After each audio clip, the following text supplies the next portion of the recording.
melawai. Informasi selanjutnya, saudara, seekor sapi milik peternak lokal di Blora, Jawa Tengah terpilih sebagai hewan kurban Presiden Prabowo Subianto. Sapi berjenis limosin memiliki bobot 1,1 ton.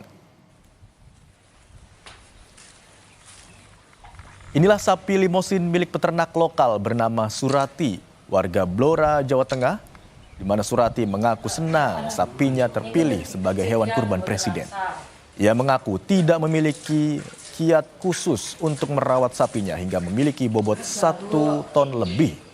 Untuk memastikan kesehatan, sapi itu kini dalam pengawasan petugas kesehatan hewan dari Dinas Pangan, Pertanian, Peternakan, dan Perikanan Blora. Nggak pernah ada konsentrat atau apa? Enggak pernah. Organik berarti Ibu ya? Iya. Selain rebut apa lagi Bu? Ya sama dedek katul, singkong.